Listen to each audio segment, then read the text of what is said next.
Good morning. हम लोग आज टाइम स्पीड डिस्टेंस पढ़ेंगे। टाइम स्पीड एंड डिस्टेंस पढ़ेंगे। टाइम स्पीड डिस्टेंस में सिर्फ एक ही फॉर्मूला है जिसके पूरा का पूरा ही चैप्टर हम खत्म कर सकते हैं, and this is a very interesting formula. Okay, let me give example. Distance is always a function of speed multiplied by time. ठीक है, डिस्टेंस इसको हम हमेशा मेजर करते हैं मीटर, सेंटीमीटर या किलोमीटर में। स्पीड को हम मेजर करते हैं हमेशा इट्स किलोमीटर पर आवर और मीटर पर second.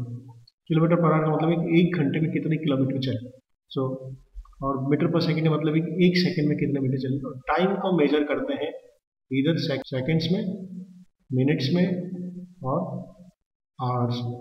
So this is how you measure the time. Okay. So distance could be meter, centimeter, kilometer. Speed could be kilometer per hour, or time could be meter per second, and time could be second, minutes, and hours. This is how we can find out the distance. There is only one formula for measuring the distance, and this is called distance is equal to speed into time. Now this is a very important formula. कुछ conversions में आपको बताना चाहूँगा। अगर आपको speed दी हुई है kilometre पर आवर में, आपको उसको कन्वर्ट करना है अगर मीटर पर सेकंड में, then you can use the formula for this 5 × 18 metre पर सेकंड। इसको करने का तरीका ये होता है x किलोमीटर। सो 1 किलोमीटर के अंदर कितने मीटर होते हैं? 1000 मीटर। और एक आवर के अंदर में कितने सेकंड्स होते हैं? सबसे पहले तो 60 सेकंड्स मिनट्स होते हैं, और 60 मिनट्स के अंदर हर एक मिनट के अंदर 60 सेकंड्स होते हैं। That's how you multiply it. So now you can do it x × 1000 divide by 3600, double zero से डबल जीरो काट दिया। ठीक है, और ये 10 जो है ये 5 टाइम कटा 2 से, और ये 18 टाइम कटा। So you can x kilometre पर hour is equal to x × 5/18 metre पर सेकंड। और I can do vice versa also. अगर मुझे x मीटर पर सेकंड दिया हुआ है, अगर मुझे इसको कन्वर्ट करना है किलोमीटर पर आवर में, so I can do 18/5 kilometre पर hour. So these are the basic conversion formulas. Now, if we go back to the definition of the time speed distance, we say distance is equal to speed multiplied by time. अगर मैं इनमें से किसी भी एक चीज को constant लेता हूँ, किसी भी एक पैरामीटर को कांस्टेंट लेता हूँ, तो बहुत इंपॉर्टेंट रिलेशनशिप निकलते हैं, और मैं वो रिलेशनशिप आपको से शेयर करता हूँ। अगर मेरी स्पीड कांस्टेंट है, अगर मेरी चलने की स्पीड कांस्टेंट है, तो distance is directly proportional to the time. That means अगर मैं किसी एक स्पीड से जा रहा हूँ और अगर मैं ट्रैवलिंग टाइम को मैं डबल कर देता हूँ, तो distance will also become a double. Okay, अगर मैं अपने टाइम को डबल कर देता हूँ, distance will also become a double. अगर मैं टाइम को हाफ कर देता हूँ, तो distance will also become. Similarly, अगर मेरा टाइम कांस्टेंट है, if my time is constant, तो कैन आई, तब मैं एक रिलेशनशिप बना सकता हूँ, distance is directly proportional to the speed. That means अगर मेरा टाइम कांस्टेंट है, मैं अपनी स्पीड को डबल कर देता हूँ, तो मेरी डिस्टेंस भी डबल हो जाएगी। मान लीजिए मुझे अपने मॉर्निंग वॉक करने जाता हूँ, और मैं रोज मुझे हाफ एन आवर के लिए वॉक करनी है, मान लीजिए 30 मिनट्स के लिए वॉक करनी है। ठीक है, मेरा 30 मिनट्स के लिए वॉक करनी है। एक दिन मैं 10 किलोमीटर पर आवर की स्पीड से वॉक कर रहा हूँ। ठीक है, so I will walk for some distance. अगर मैं उसी दिन अगले दिन टाइम को कांस्टेंट रखते हुए 20 किलोमीटर पर आवर की स्पीड से वॉक करूँ, this is very difficult exercise, तो मेरी distance will become 2. So this is a very important relation. Another important relation drive it, अगर मेरा डिस्टेंस ही कांस्टेंट होता है, डिस्टेंस कांस्टेंट होता है, so speed is inversely proportional to time. अगर distance मेरा कांस्टेंट है, तो speed is inversely proportional to time. और I can also say time is inversely proportional to this, they are reciprocal to each other. Reciprocal का मतलब हो गया जैसे जिस प्रोपोर्शन में अपनी स्पीड बढ़ाऊंगा, उसी प्रोपोर्शन में मेरा टाइम रिड्यूस होगा। मैं बहुत अच्छा एग्जांपल ले सकता हूँ। अगर मैं अपने घर से ऑफिस जाता हूँ, ठीक है, उसकी डिस्टेंस मान लीजिए कुछ भी 10 किलोमीटर उसकी डिस्टेंस है। ठीक है, और मान लीजिए मुझे उसको करने में कुछ टाइम लगता है, हाफ एन आवर लगता है। ओके, मुझे उसको चलने में 30 मिनट्स लगता है, और मैं आई travel at a particular speed s। Now if I double my speed, अगर मैं अपनी स्पीड को डबल कर देता हूँ, सो time will be simply half. तो 30 मिनट्स का हाफ टाइम हो जाएगा, t equal to 15 minutes. Okay, सो जब डिस्टेंस कांस्टेंट होती है the speed is inversely proportional to time, or I can also say time is inversely proportional to speed. These are the some of the very important relationship जिससे हम बहुत आराम से questions कर सकते हैं. Now let me take a first question. पहला question मैं आपके लिए लेता हूँ. और एक आदमी अपने ऑफिस जाता है and he travels eight 7/6 of the normal speed. जिस स्पीड से जनरली जाता है उसकी नॉर्मल स्पीड 7/6 से जाता है, यानी ज़्यादा स्पीड से जाता है. एंड ऑफिस जल्दी पहुंचता है by 5 minute. Reaches office 4 minutes early. ठीक है. Now we have to find out the usual time. Normal time क्या है? Usual oblique normal time. Now let me explain the question. There is a person who goes to the office and one particular day he walks at a speed of 7/6. That means वो अपनी speed को बढ़ा के ले जाता है. And that person, since he increased the speed, he reaches the office 4 minutes early. Now we have to find out the usual time. So let's say घर से लेकर ऑफिस की, घर से लेकर office, this is a home and this is office. यहाँ से आते की डिस्टेंस d है. So I can drive a two equations. So पहले इक्वेशन में ड्राइव कर सकता हूँ कि पहले d ट्रेवल करने में मान लीजिए इसकी स्पीड s थी और उसको टाइम लग रहा था t. That's my first equation. पहले इसकी डिस्टेंस d थी, स्पीड थी s और टाइम था t. Normal time, normal speed, normal time. Now in a change circumstances, now when he is travelling 7/6 of the normal speed, again he will be travelling the same distance but the speed becomes 7/6 of the normal speed and time becomes 4 minutes early, यानी 4 minute पहले पहुंच गया. तो पहले अगर t time में पहुंच रहा था तो t माइनस 4 में पहुंच गया. Are you getting my point? t minus 4. मैंने यहाँ पर मिनट्स ही रखा है. s चूंकि मेरे पास s में कुछ दिया हुआ नहीं है तो s को भी मान के चल सकता हूँ. सेम मिनट, मीटर पर सेकंड, एंड इसको मिनट. तो पहले t टाइम में पहुंच रहा था, t माइनस 4 में पहुंच गया. तो this is my second equation. ठीक है, ये सेकेंड इक्वेशन है और ये फर्स्ट इक्वेशन है. अगर मैं दोनों इक्वेशन को बराबर कर देता हूँ, कैसे बराबर कर सकता हूँ? अगर equation 1 equal to 2, why? Because the distance is common. So can I say s into T equal to 7/6 s into T minus 4. Now s से s मैं कैंसिल आउट कर सकता हूँ. तो मैं इससे इक्वेशन सिंप्लीफाई करूँ तो I can write 6t equal to 7t minus 28. So t equals to 28 minutes. That means the usual time to reach office from home is 28 minutes. Now that is the answer of this question. इस question को मैं और भी दूसरे तरीके से कर सकता हूँ और मैं आपको सिखाऊंगा. अगर आपने मेरा रेशियो प्रोपोर्शन का चैप्टर पढ़ा हुआ है या आपने मेरा परसेंटेज वाला चैप्टर पढ़ा हुआ है जहाँ पर मैंने बहुत अच्छी तरह से एक्सप्लेन किया हुआ है कि हम रेशियोज को कैसे यूज कर सकते हैं, तो मैं भी आपको वो भी बताता हूँ. Let's move to that topic. Let's take the similar problem with a different way. हम इसको डिफरेंट वे से इसको सॉल्व करने की कोशिश करते हैं. Different way. So he travels at the 7/6 of the normal speed. That's a problem. Normal speed, and 4 minutes early reaches office. Now, if we talk about a d equal to s into t, d is going to be constant. So that means इसको constant लेना है. And this becomes a 7/6 of the s, then the new time taken will have to change by 6/7. तभी तो d constant 7 से 7 कटेगा, 6 से 6. Negative point.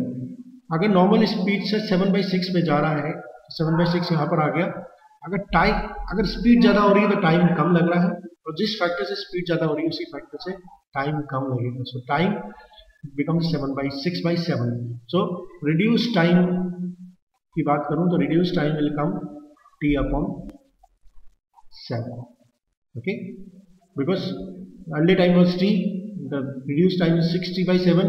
So finally saving the time is t/7, which is equal to 4 minutes. So t is equal to 28 minutes. That's another way of solving this question. Okay, now we can take some more questions जो हमें और clear कर लेंगे. थोड़ा सा difficult question लेते हैं. That if a person travels at the speed of 40 km/h, he reaches office 5 minutes late. And if he travels at the speed of 50 km/h, he reaches 3 minutes early. Okay, तो just hold on, मैं इस question में दोबारा आता हूँ। Okay, हम जो question कर रहे थे कि अगर 40 किलोमीटर पर आवर की स्पीड से जा रहा है तो 5 मिनट लेट पहुंचता है, 50 किलोमीटर पर आवर की स्पीड से जा रहा है तो 3 मिनट अर्ली पहुंचता है। सो what is the normal time, what is the normal time? Now इस क्वेश्चन में अगर हम देखते हैं तो थोड़ा सा अगेन हम सेम इक्वेशन की बात करते हैं, d equal to S into T. Okay, now first equation जो बन सकती है कि मान लीजिए स्पीड थी s, नॉर्मल स्पीड थी s, टाइम नॉर्मल टाइम थी तो डिस्टेंस थी d। ओके, सो पहली इक्वेशन बन सकती है जब 40 किलोमीटर पर आवर की स्पीड से जा रहा है तो 5 मिनट लेट पहुंचता है। नाउ यहाँ पर 40 किलोमीटर पर आवर है, यहाँ पर 5 मिनट है, तो हमें दोनों को सेम मिनट में कन्वर्ट करना होगा। तो हम सबसे पहले 5 मिनट लेट का मतलब होता है 1/12 आवर और 3 मिनट अर्ली का मतलब होता है 1/20 आवर। तो हमने सबको किलोमीटर पर आवर किलोमीटर पर आवर में। नाउ फर्स्ट इक्वेशन बन सकती है d equal to 40 multiplied by t, normal time जब t लेट पहुंच रहा है तो that means t plus 1/12। This is my first equation. अब मैं सेकंड इक्वेशन बना सकता हूँ। सेकंड इक्वेशन है if he is travelling at the speed of 50 kilometre पर hour 50 into t, and now what is happening, t is reduced by 1/20. This is my second equation. Now I can solve these two equations. So अगर मैं दोनों को equal कर दूंगा so what will happen, 40 multiplied by t plus 1/12, 50 multiplied by t minus 1/20, 0 से 0 cancel out हो जाएगा। Now 4t plus 1/3 equal to 5t minus 1/4. Okay, if I solve this I'll get, यहीं पर सॉल्व कर देता हूँ मैं आपके लिए, t equal to 7/12. Okay, t equal to 7/12 r. So t equal to 7/12 into 60, so that is 35 minutes. That means जब अपने नॉर्मल स्पीड से जा रहा था तब टाइम लग रहा था उसको 35 मिनट्स। ओके, और अगर 40 किलोमीटर पर आवर की स्पीड से जाएगा तो उसको टाइम लगेगा 5 मिनट्स लेट पहुंचेगा। ओके, तो मैं ये निकाल सकता हूँ टोटल डिस्टेंस कितनी होगी। टोटल डिस्टेंस निकालने के लिए क्या करना पड़ेगा, मुझे इसमें वैल्यू पुट करनी पड़ेगी। So now I can put the value and find out. So यहाँ पर कर लेता हूँ मैं। तो डिस्टेंस इक्वल टू जाएगा 40 plus 40 minutes, 40 plus 35 plus 5 minutes, that is 40 minutes. So मैं लिख सकता हूँ 2/3 hours, that is 80/3, which is nothing, 26.6 kilometers. This is your answer. So distance from home to office is 26. Okay, now let's move to the next topic of the here, average speed. What is an average speed? अभी तक हम जब भी बात करते हैं उसमें हम एक ही तरह की स्पीड की बात करते हैं। पूरे पाथ में the passenger was traveling with one speed, but there could be example जहाँ पर हम दो या different more than 2 स्पीड्स की बात करें। फॉर एग्जाम्पल कई बार ऐसा होता है कि मैं अपने घर से जब निकलता हूँ ऑफिस जाता हूँ तो बहुत जल्दबाजी में होता हूँ, so I travel at different speed u। Okay, u से ट्रेवल करता हूँ, लेकिन जब मैं ऑफिस से वापस घर आ रहा होता हूँ तो रिलैक्स पोजिशन में आ रहा हूँ, I come, that could be v। Now what is my average speed from going from home to office and coming back, कुल अगर मैं निकाला जाऊंगा that will be called my average speed. Now average speed निकालने के लिए what we do is, average speed निकालने के लिए what we do is, average speed का जो फॉर्मूला हम बनाते हैं वो होता है टोटल डिस्टेंस कितनी ट्रेवल करी divided by total time taken. Total distance divided by total time taken is called average speed. For example अगर मुझे अपने घर से ऑफिस मान लीजिए कि डिस्टेंस है 50 किलोमीटर। ओके, जब मैं गया था तो मेरी स्पीड थी 40 किलोमीटर पर आवर। ओके, और जब मैं वापस लौटा, काम कर के वापस लौटा तो मेरी स्पीड थी 60 किलोमीटर पर आवर। अब पूछा जाए कि इस पूरे प्रोसेस में घर से ऑफिस जाने में और वापस लौटने में what has been my average speed, तो हम कैसे निकालेंगे इसके लिए आप देखिए। सबसे पहले एवरेज स्पीड निकालने का जो बताया था फॉर्मूला उसमें होता है total distance. Okay, total distance upon total time. Now total distance की बात करूंगा मैं अगर, तो होम से ऑफिस जाने की डिस्टेंस कितनी है 50 किलोमीटर, वापस आने की डिस्टेंस कितनी, 50 किलोमीटर। तो टोटल डिस्टेंस। टाइम, अब आप देखिए जब घर से ऑफिस जा रहे हैं तो कितना टाइम लगेगा, कितनी डिस्टेंस है, 50 किलोमीटर और स्पीड क्या है 40, सो 50/40 टाइम लगेगा जाने में। लौटने में भी डिस्टेंस तो उतनी है पर स्पीड आपको बढ़ जाती है तो टाइम होगा 50/60। Now you can solve this equation, ठीक है। तो आपको मिलेगा एवरेज स्पीड मिल जाएगी आपको, हम इसको कर सकते हैं 24 किलोमीटर पर आवर। इसको सॉल्व करेंगे तो आपको ये गेट स्पीड 24 किलोमीटर पर आवर। ओके, नाउ मैं इसको एक जनरलाइज कर सकता हूँ। How can I do a generalise, कि एक जनरलाइज चीज में करके बोल सकता हूँ उसको कि अगर ये मेरा कोई पाथ है ए से लेकर बी तक का मेरा कोई रास्ता है जहाँ पर इसके बीच की डिस्टेंस है डी, और if I am travelling eight 2 different speeds, अगर मैं जाते वक्त मान लीजिए एक u स्पीड से ट्रेवल कर रहा हूँ और लौटते वक्त मैं अगर v स्पीड से ट्रेवल कर रहा हूँ, तो माई average speed is 2uv upon u plus v।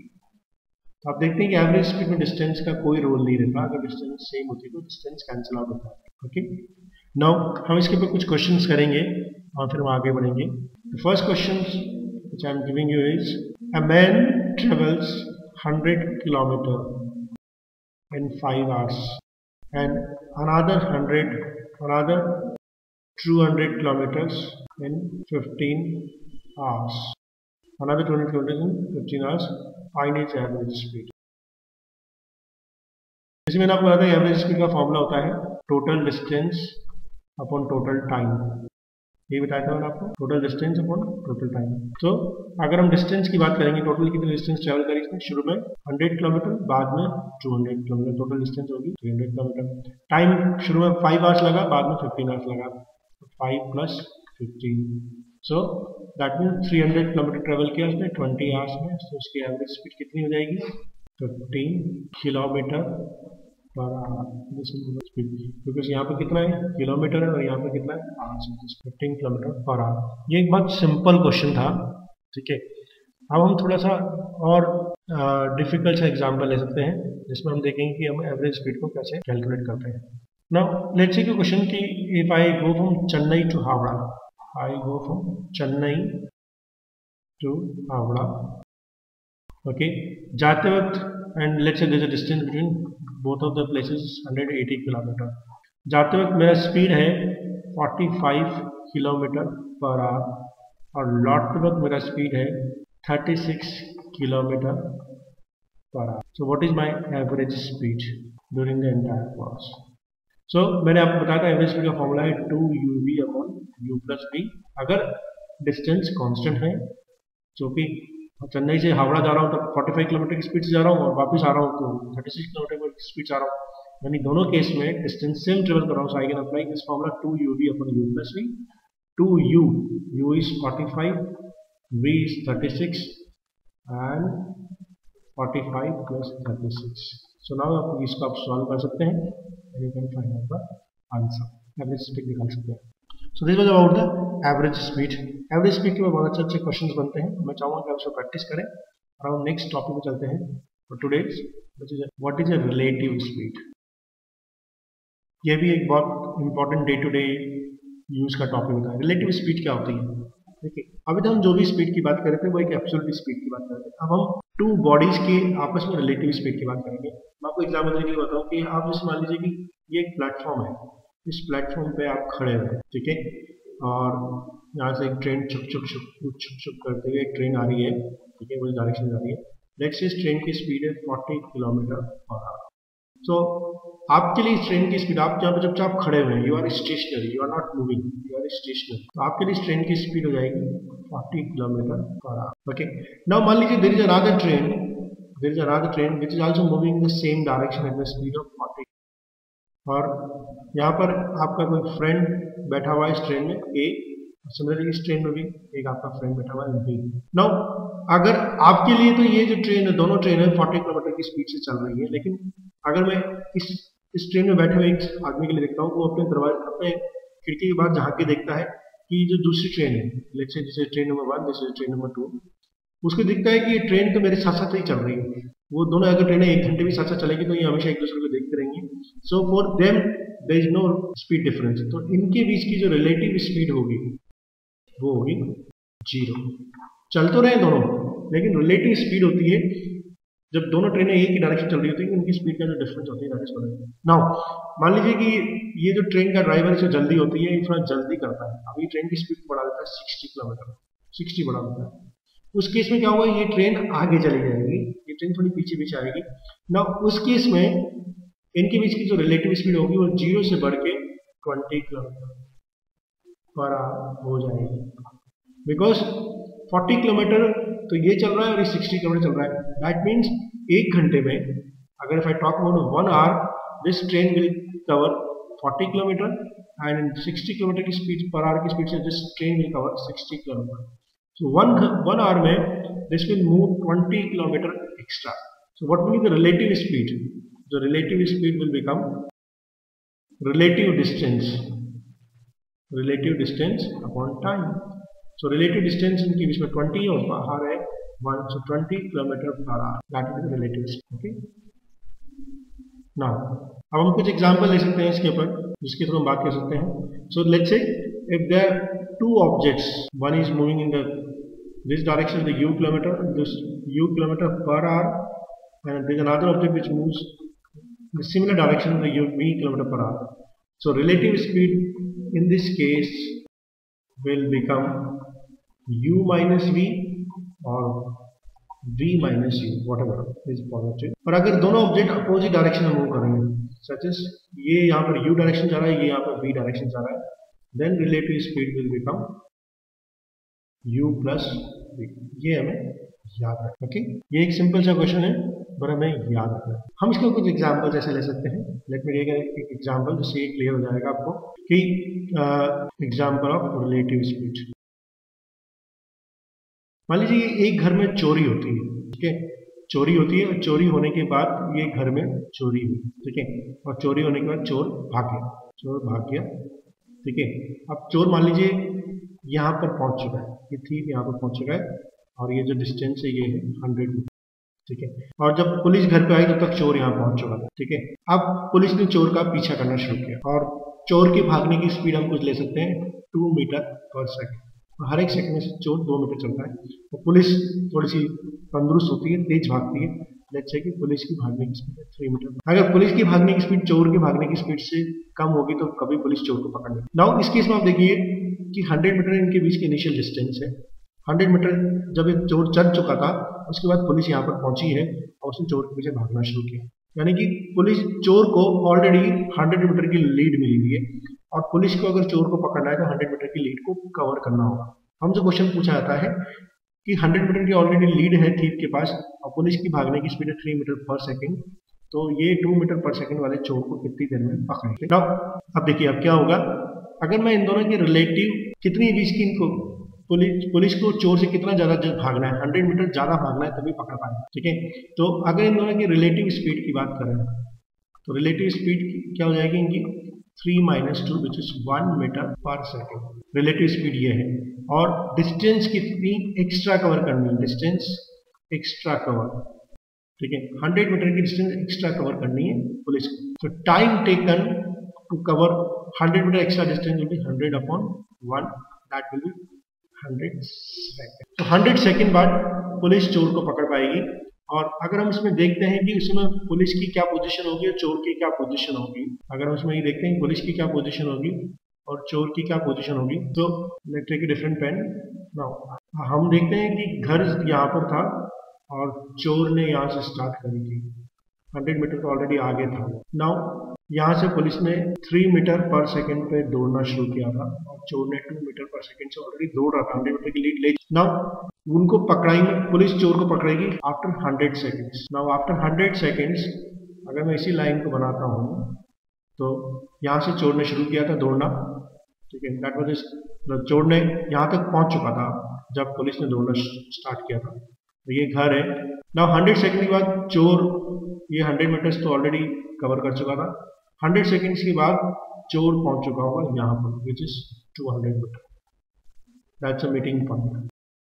And police 100 seconds में यहाँ पर पहुँचेगी, विच इज 300 मीटर। तो ये 200 मीटर चल के यहाँ पहुँचे होंगे, so that is relative speed.